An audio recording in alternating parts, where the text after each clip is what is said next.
Hello বন্ধুরা, তো চলে এসেছি আর একটি বিশেষ গুরুত্বপূর্ণ আপডেট নিয়ে। তো সিভিক ভলান্টিয়ারদের জন্য সুখবর। তো জুনিয়র কনস্টেবল পদে তারা নিয়োগ পেতে চলেছে।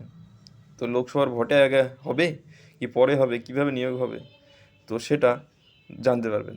তো বন্ধুরা, প্রথমত একথা বলতে চাই যে তোমাদের যেটা দেখাচ্ছে এটা কিন্তু আমার নিজের কোনো গড়ানো বানানো যুক্তি নয়। হিন্দুস্তান টাইমের একটি প্রতিবেদন। তো তোমরা দেখতেই পাচ্ছ। তো জুনিয়র কনস্টেবল রিক্রুটমেন্ট, তো সিভিক ভলেন্টিয়ারদের জুনিয়র কনস্টেবল পদে নিয়োগ করা হবে। ভোটের আগে হতে পারে এই কাজ।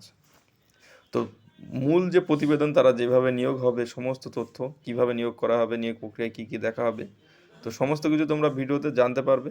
তো তার জন্য ভিডিওটা সম্পূর্ণটা দেখো এবং দেখার পর ভালো লাগলে লাইক করো, নতুন হলে সাবস্ক্রাইব করে দিও, হেল্পফুল মনে হলে বন্ধুদের সাথে শেয়ার করে দিও। তো চলো আমরা মূল প্রতিবেদনে চলে এসেছি। তো লোকসভা ভোটের আগেই, দিনক্ষণ ঘোষণার আগেই আর কি একটি গুরুত্বপূর্ণ নিয়োগ প্রক্রিয়া শুরু করতে চাইছে রাজ্য সরকার। সিভিক ভলান্টিয়ারদের জুনিয়র কনস্টেবল পদে উন্নত করে নিয়োগ করা প্রক্রিয়া শুরু করবে রাজ্য সরকার। নবান্ন সূত্রে জানা গিয়েছে কিভাবে সিভিক ভলান্টিয়ারদের জুনিয়র কনস্টেবল পদে পদে নেওয়া হবে, নির্দিষ্ট করে নীতিমালা তৈরি করার উদ্যোগ নেওয়া হয়েছে। তো সব কিছু ঠিক থাকলে লোকসভা ভোটের দিনক্ষণ ঘোষণার আগেই নিয়োগ প্রক্রিয়া শুরু করবে রাজ্য সরকারের তরফ থেকে। তো তোমরা বুঝতেই পারছো, রাজ্য সরকার খুবই তৎপর তোমাদের এই নিয়োগ প্রক্রিয়া নিয়ে। তো কেন এই উদ্যোগ? এমনিতে রাজ্যের থানাগুলিতে প্রয়োজনের তুলনায় কম পুলিশ কর্মী রয়েছে। বেশিরভাগ থানায় কনস্টেবলের সংখ্যা 15 থেকে 20 জন করে আছে। তো এই সংখ্যক কনস্টেবল দিয়ে আসন্ন লোকসভা নির্বাচনে আইন শৃঙ্খলা রক্ষার বিষয়টিও কপালে ভাঁজ ফেলেছে পুলিশ কর্মীদের উপর মহলের বেশ অংশের। তো কেন এই উদ্যোগ? তোমাদের যেটা বললাম, তো তাই এই উদ্যোগে তারা নিয়েছেন। তাছাড়া দীর্ঘদিন ধরে সিভিকদের দাবিও ছিল যে স্থায়ীকরণের। এবার সেই দাবিকে মান্যতা দিয়েছে, তাদের স্থায়ী করার উদ্যোগ নেওয়া হয়েছে। তাদের এই স্থায়ী করার উদ্যোগে তাদের মুখেও হাসি ফুটতে চলেছে। তো বর্তমানে রাজ্যে 1,20,000-এর মতো সিভিক ভলেন্টিয়ার রয়েছে। আগে দশম থেকে দ্বাদশ শ্রেণী পাশ করেই ঢুকতে পারতেন সিভিকে, কিন্তু কাজ না পেয়ে বর্তমানে উচ্চশিক্ষিতরাও এই পেশায় যোগ দিচ্ছে। তো কিছু করার নেই, রাজ্যে যেরকম চাকরির টান পড়াপড়ি চলছে, এর মধ্যে সিভিকের চাকরি পাও 8-10 হাজার টাকা মায়না, তো সেটাও বেশ ভালো।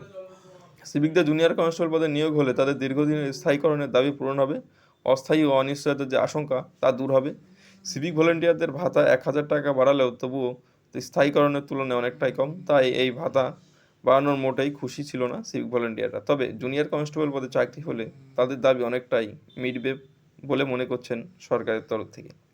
তো কীভাবে এই নিয়োগ প্রক্রিয়া হবে? তো প্রথমত কীভাবে নিয়োগ করা হবে তা নিয়ে ইতিমধ্যে ভাবনাচিন্তা চলছে উপর মহলে। দেখা যাচ্ছে বেশিরভাগ বয়সে 30 পার হয়ে গেছে।